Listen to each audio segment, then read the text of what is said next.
अगर ये आइडिया किसी को काम आए तो मुझे रॉयल्टी की जरूरत नहीं है।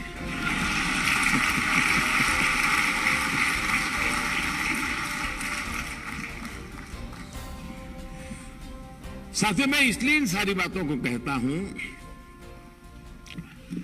खास करके टॉप टेरेन वाले इलाकों में, पहाड़ी इलाकों में ड्रोन दवाइयां ले जाने में, वैक्सीन ले जाने में हमें पिछले दिनों बहुत मदद पहुंचाई है। हम उसका प्रयोग कर चुके हैं। आने वाले समय में मैंने जैसे कहा, ड्रोन का ट्रांसपोर्ट सेक्टर में ज्यादा से ज्यादा इस्तेमाल लॉजिस्टिक्स सेक्टर को वो बहुत मददगार होने वाला है। और हमने बड़ी प्रोग्रेसिव पॉलिसी ऑलरेडी हमने आपके सामने रख दी है। साथियों, एक के बाद एक हुए इस तरह के रिफॉर्म्स के बाद ही देश में लॉजिस्टिक्स का एक मजबूत आधार बनाने के बाद ही इतना सारा हो चुका है। उसके बाद हम ये नेशनल लॉजिस्टिक पॉलिसी लेकर के आए हैं।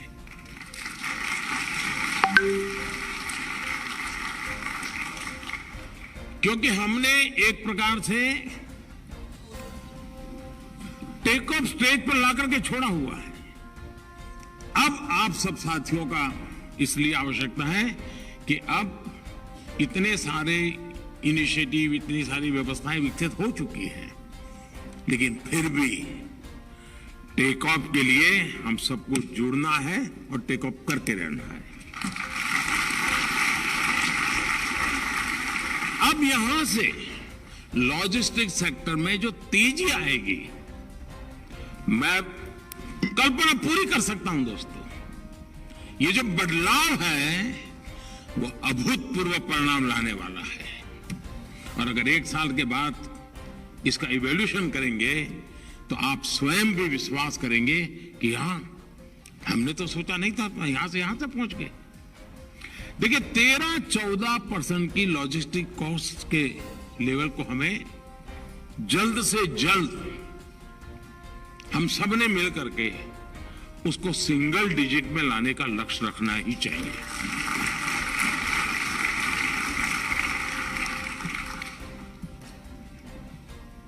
अगर हमें ग्लोबली कॉम्पिटिटिव होना है तो ये एक प्रकार से लो हैंगिंग फ्रूट है जी। बाकी सारी चीजों में हमें कॉस्ट कम करने में शायद 50 और चीजें मुश्किल कर सकती है, लेकिन ये एक प्रकार से लो हैंगिंग फ्रूट है। हमारे एफर्ट्स मात्र से, एफिशिएंसी मात्र से, कुछ नियमों का पालन करने मात्र से हम 13-14% से सिंगल डिजिट में आ सकते हैं जी। साथियों, नेशनल लॉजिस्टिक पॉलिसी के माध्यम से दो और बड़ी चुनौतियों का समाधान किया गया है। कितनी ही जगह एक मैन्युफैक्चरर को अपने काम के लिए अलग अलग जिलों में अलग अलग लाइसेंस लेना पड़ता है। हमारे एक्सपोर्टर्स को भी एक लंबी प्रक्रिया से गुजरना होता है। अपने सामान को ट्रैक और ट्रेस करने के लिए निर्यातकों को exporter shipping bill number, railway consignment number, e way bill number, न जाने कितने नंबरों को जोड़ना पड़ता है, तब जाकर के देश की सेवा कर सकता है जी। अब आप लोग अच्छे हैं तो शिकायत ज्यादा की नहीं है,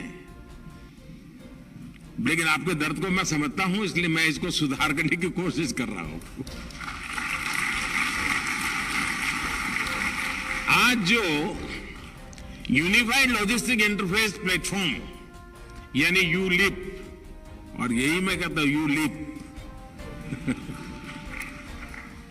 यूलिप लॉन्च हुआ है, उससे निर्यातकों को इस लंबी प्रक्रिया से मुक्ति मिलेगी। और उसका एक डेमो पीछे प्रदर्शनी में है, आप देखेंगे कि कितनी तेजी से आप खुद निर्णय करके काम आगे बढ़ा सकते हैं। यूलिप ट्रांसपोर्टेशन सेक्टर से जुड़ी सभी डिजिटल सेवाओं को एक ही प्लेटफॉर्म पर लेकर आएगा। नेशनल लॉजिस्टिक पॉलिसी के तहत आज ease of logistic services, E logs नाम से भी एक डिजिटल प्लेटफॉर्म भी शुरू हुआ है। इस पोर्टल के माध्यम से इंडस्ट्री एसोसिएशंस ऐसे किसी भी मामले को जिससे उनके ऑपरेशंस और परफॉर्मेंस में समस्या आ रही है, उसे सीधे सरकारी एजेंसी के साथ उठा सकती हैं। यानी बहुत ही ट्रांसपेरेंट वे में, विदाउट एनी हर्डल, सरकार के दरवाजे तक खत आपको पहुंचाने की व्यवस्था बन गई है। ऐसे मामलों को तेजी से समाधान हो, इसके लिए भी पूरी व्यवस्था बनाई गई है। साथियों, नेशनल लॉजिस्टिक पॉलिसी को सबसे ज्यादा सपोर्ट अगर किसी से मिलने वाला है तो वो है पीएम गति शक्ति नेशनल मास्टर प्लान। मुझे खुशी है कि आज देश के सभी राज्य और केंद्र शासित हमारी इकाइयां सब के सब इससे जुड़ चुके हैं और लगभग सभी विभाग एक साथ काम करना शुरू कर चुके हैं। केंद्र और राज्य सरकारों के अलग अलग इंफ्रास्ट्रक्चर प्रोजेक्ट से जुड़ी जानकारियां, उसका एक बहुत बड़ा डेटाबेस तैयार हो चुका है। आपको ये जानकर के हैरानी होगी साथियों कि आज केंद्र और राज्य सरकारों से करीब करीब 1500 लेयर्स, यानी 1500 लेयर्स की मैं डेटा पीएम गति शक्ति पोर्टल पर आ रहा है।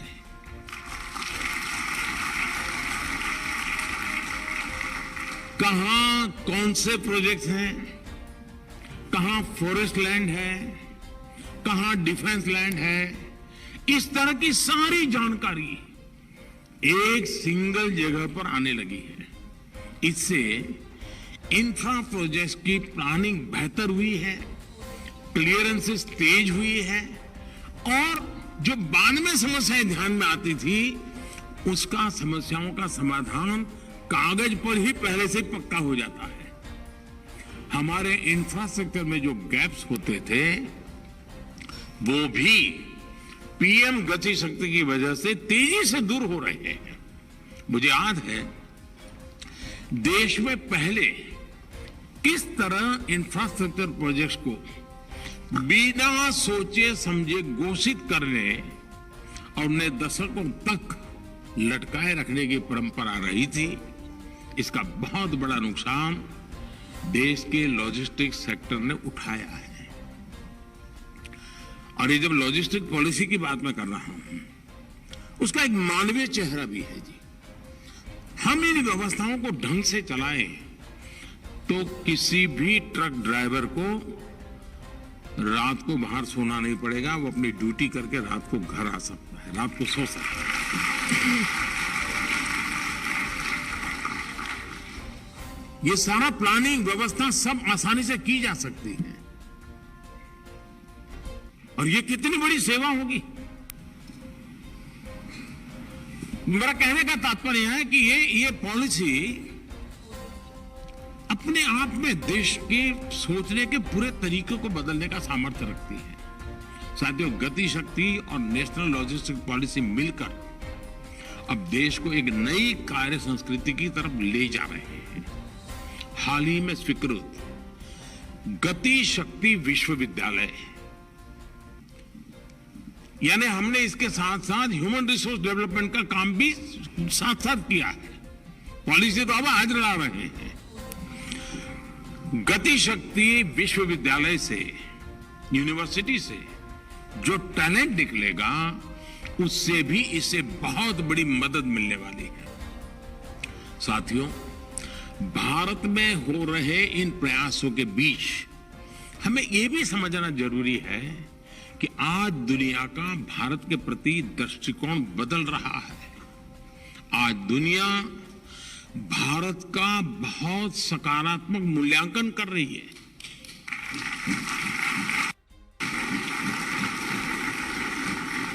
हमारे देश में थोड़ी देर लगती है, लेकिन बाहर हो रहा है। भारत से दुनिया बहुत उम्मीदें लगाए बैठी है और आप में से जिनका संबंध आता होगा आप भी अनुभव करते होंगे। दुनिया के बड़े बड़े एक्सपर्ट कह रहे हैं कि भारत आज डोमेस्टिक सुपर पावर के तौर पर उभर रहा है। एक्सपर्ट्स और democratic super power. Experts Bharat के एक्स्ट्रा ऑर्डिनरी टैलेंट इकोसिस्टम से बहुत प्रभावित हैं। एक्सपर्ट्स भारत की डिटर्मिनेशन और प्रोग्रेस की प्रशंसा कर रहे हैं और ये महज संयोग नहीं है। भारत और भारत की अर्थव्यवस्था ने वैश्विक संकट के बीच जिस तरह का रेजिलियंस दिखाया है उसने विश्व को नए भरोसे से भर दिया है।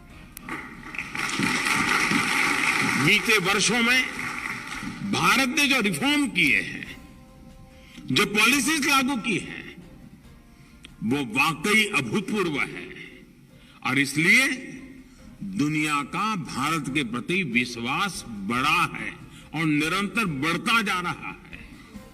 हमें दुनिया के इस भरोसे पर पूरी तरह खरा उतरना है।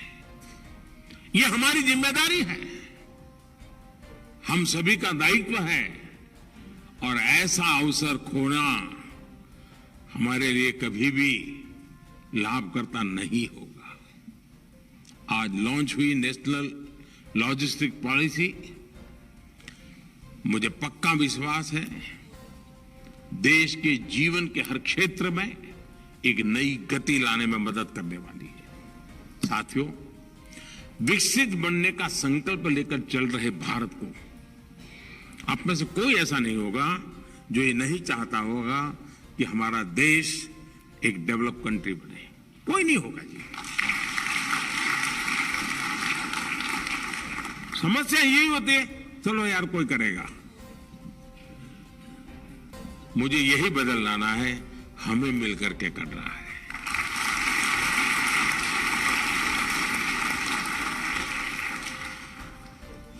विकसित भारत के संकल्प को लेकर चल रहे भारत को अब विकसित देशों से और ज्यादा कंपटीशन करना है और ये हम मान के चले जैसे जैसे हम ताकतवर होंगे हमें कंपटीशन का एरिया हमारा अधिक ताकतवर लोगों से होने वाला है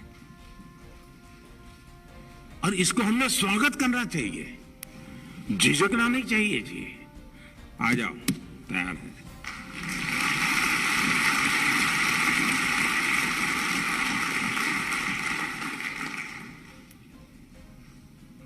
और इसलिए मुझे लगता है कि हमारी हर प्रोडक्ट, हमारे हर इनिशिएटिव, हमारी प्रोसेस बहुत ही कॉम्पिटिटिव भी होनी चाहिए।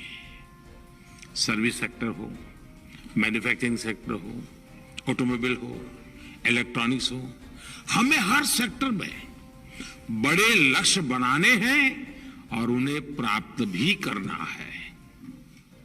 आज भारत में बने प्रोडक्ट्स को लेकर दुनिया का आकर्षण वो सिर्फ हमारी पीठ थपाने के लिए सीमित नहीं रहना चाहिए, हमने विश्व के बाजार को कब्जा करने की दिशा में सोचना चाहिए। दोस्तों, भारत के एग्रीकल्चर प्रोडक्ट्स हो, भारत के मोबाइल हो या फिर भारत की ब्रह्मोस मिसाइल, दुनिया में आज इनकी चर्चा है। कोरोना काल में भारत में बनी वैक्सीन और दवाइयों ने दुनिया के लाखों लोगों की जान बचाने में मदद की।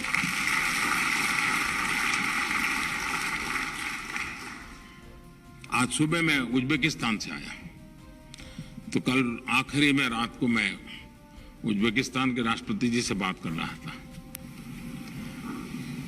देर हो चुकी थी, लेकिन वो इतने उत्साह से बता रहे थे कि बोले हमारे यहाँ उज्बेकिस्तान में पहले योगा के प्रति एक प्रकार से नफरत का माहौल था, लेकिन बोले आज स्थिति ऐसी है, हर गली मोहल्ले में इतना योगा चल पड़ा है, हमें भारत से ट्रेनर्स की जरूरत है।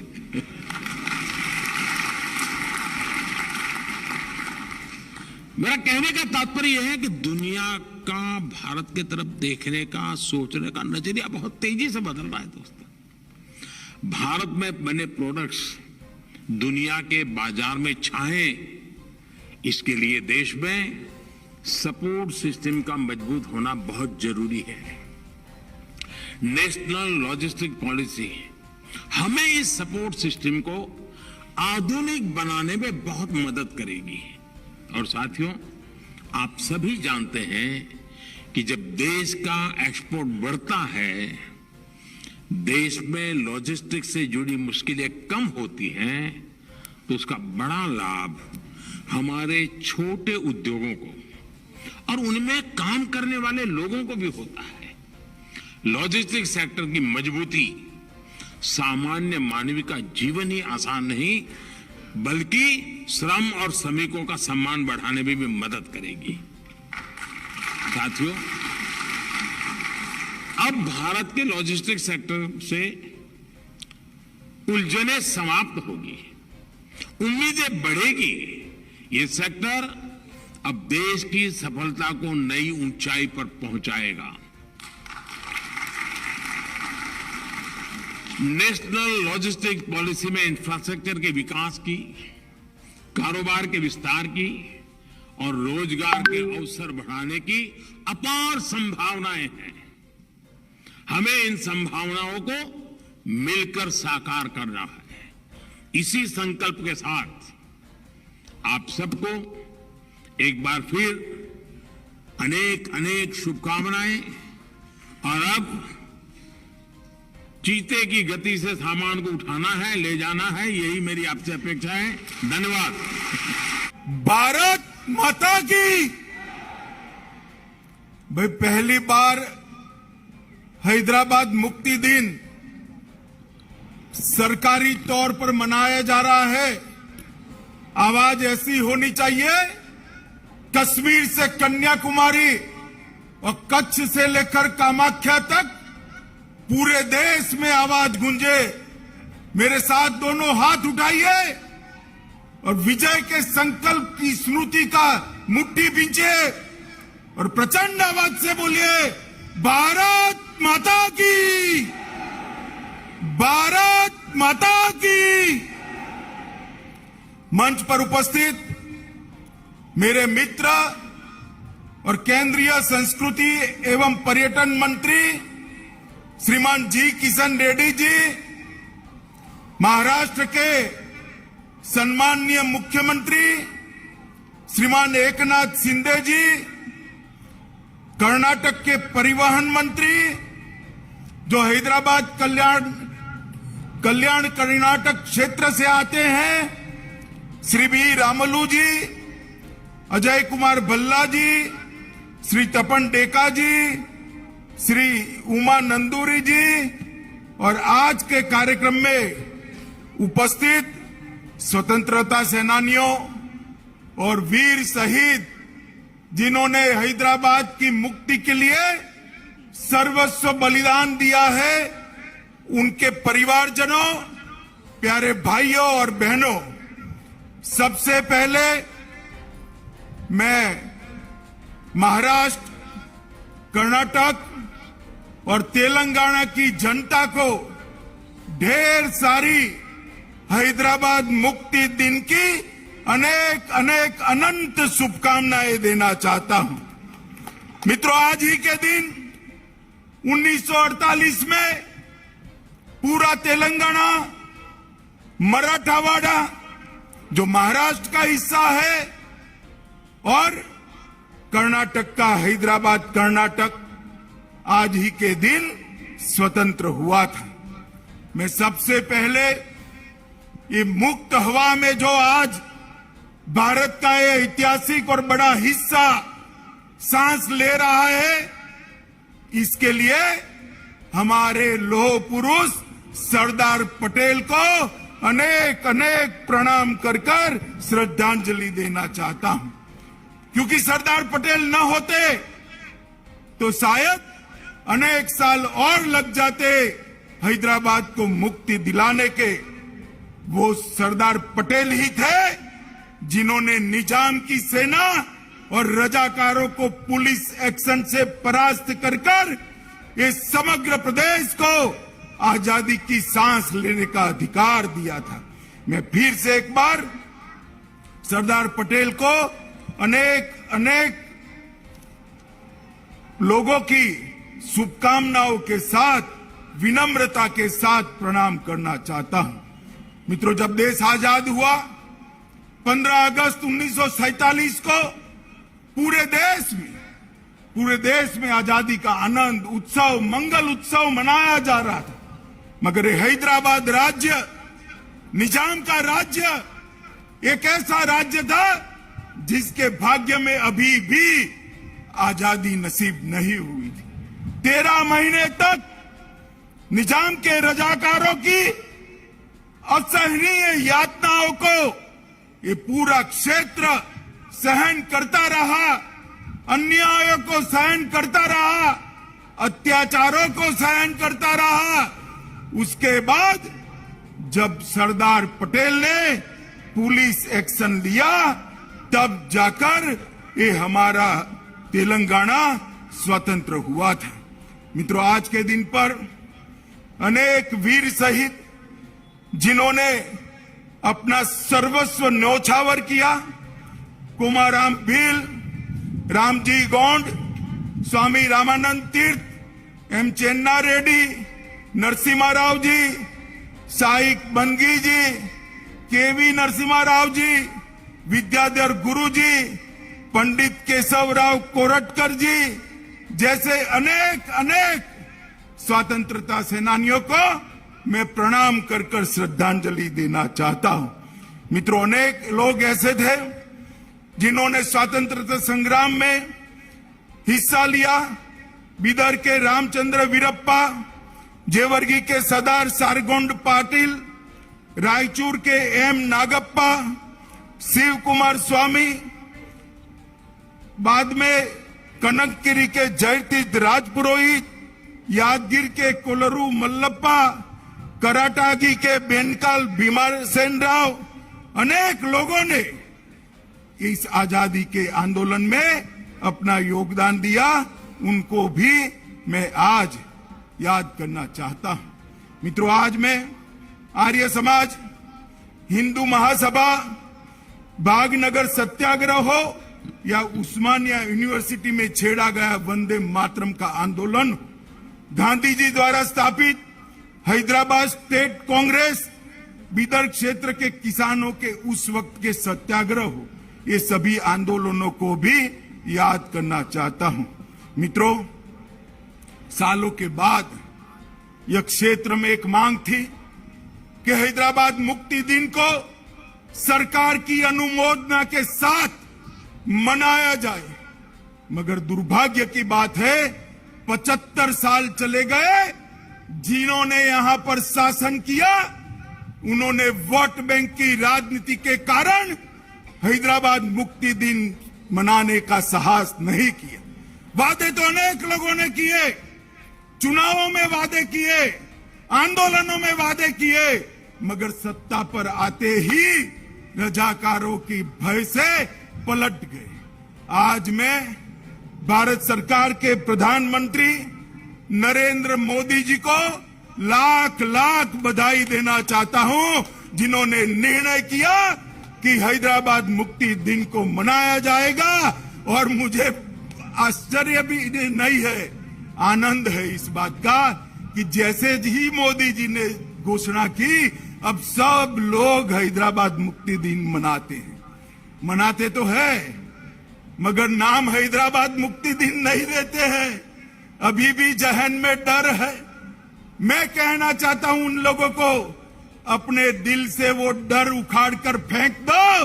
अब रजाकार इस देश का निर्णय नहीं कर सकते। इस देश को आजादी मिले 75 साल हो गए। मित्रों, आज मैं फिर से एक बार मोदी जी को बहुत बहुत बधाई देना चाहता हूं, क्योंकि कर्नाटक, महाराष्ट्र और मेरे प्रिय तेलंगाना के सभी जनता की मन की भावना को समझते हुए इन्होंने ये हैदराबाद मुक्ति दिन मनाने का निर्णय किया। मित्रों, आज हैदराबाद मुक्ति दिन मनाने का उद्देश्य बड़ा स्पष्ट है। इस मुक्ति आंदोलन की कहानी को नई पीढ़ी तक पहुंचाना है। मुक्ति संग्राम के नामी अनामी अनेक योद्धाओं को, शहीदों को जनमानस में पुनर्जीवित कर नई पीढ़ी को देशभक्ति की लौ जगानी है। इस संघर्ष गाथा के बारे में मैं चाहूंगा कि पूरे पुराने हैदराबाद स्टेट के आज के तीनों राज्यों के हिस्सों में यूनिवर्सिटी में इस पर रिसर्च हो और अत्याचारों के खिलाफ जो संघर्ष हुआ उसका डॉक्यूमेंटेशन किया जाए और वो डॉक्यूमेंटेशन को न केवल पुराने हैदराबाद स्टेट, देश भर के कोने कोने में पहुंचाकर ये वीरों की वीर गाथा को श्रद्धांजलि दी जाए। हमारी नई पीढ़ी में देशभक्ति की भावना इससे पुनर्जीवित होगी और जिन्होंने भी देश के लिए सब कुछ न्यौछावर किया है वो उनके सम्मान के अधिकारी है, उनको अधिकार मिलेगा। मित्रों, ऑपरेशन पोलो का निर्णय महान सरदार पटेल ने, लोह पुरुष सरदार पटेल ने ढेर सारी कठिनाइयों के बावजूद लिया था, क्योंकि वो जानते थे जब तक निजाम के रजाकारों को परास्त नहीं करते, हैदराबाद स्टेट को आजाद नहीं करते, अखंड भारत का स्वप्न पूरा नहीं हो सकता। भारत के मध्य में ही इतना बड़ा हिस्सा अगर अपने आप को स्वतंत्र मानकर अत्याचारी शासन करता है तो महात्मा गांधी का स्वतंत्र भारत का स्वप्न कभी पूरा नहीं हो सकता। के.एम. मुंशी और सरदार पटेल, ये दोनों ने, मुंशी जी ने एजेंट जनरल ए नाटे रिपोर्ट ली और माउंटबेटन के थर्ड डोमिनियन की परिकल्पना को विच्छेद करते हुए सरदार पटेल ने यहां पुलिस एक्शन लिया और हमारा ये हिस्सा आजाद हुआ। मित्रों, 13 सितंबर से 17 सितंबर 109 घंटे तक अनेक वीर यहां पर शहीद हुए। मैं अभी अभी उन वीरों के शहीद स्मारक को श्रद्धांजलि देकर यहां आया हूं। मित्रों, रजाकारों ने अपना डर खड़ा करने के लिए ढेर सारे नए नए कानून लगाए, चाहे विधायी का अधिकार हो, निजाम की निजी संपत्ति को निजी घोषित करना हो, सार्वजनिक कार्यक्रमों पर पाबंदी लगानी हो, हिंदुओं को मफूसा और गैर मफूसा के जमीन के अधिकार के कानून से अन्याय करना हो, महान तेलुगु, कन्नड़ और मराठी भाषा पर आक्रमण कर उर्दू माध्यम में ही शिक्षा होना ये आदेश करना हो, उद्योगों का निजीकरण करना हो, सरकारी भर्ती में अन्यायी भर्ती करनी हो या सांस्कृतिक आक्रमण करना हो, हर तरह से ये तीनों राज्यों की जनता को कुचलने का एक निकृष्ट प्रयास निजाम और उनके रजाकारों ने किया था, जिनके खिलाफ हमारे लोगों ने आंदोलन किया था और अंततोगत्वा हम विजयी हुए। मित्रों, कई सारे लोगों ने इसके लिए अपनी जान गंवाई। मैं 2-3 घटनाएं जरूर बताना चाहता हूं। परभणी जिले का गूड़ा गांव, जहां एक कुएं में गांव के 300 के 300 लोगों को डालकर कुएं को मिट्टी के तेल से आग लगाकर सभी लोगों को जिंदा जला दिया गया था। इसके साथ बिदर जिले के घोटा गांव में जिस तरह महिलाओं को अपमानित किया गया, आज भी हम नहीं भूल सकते। और मैं अभी तेलंगाना में मेरा बूथ प्रवास था, तब भुंडरामपल्ली गया था, वहां पर भी नृशंस हत्याकांड हुआ था। नरसिम्हा राव जी ने उसको दक्षिण के जलियांवाला बाग के नाम से स्वीकृति देने का काम किया था।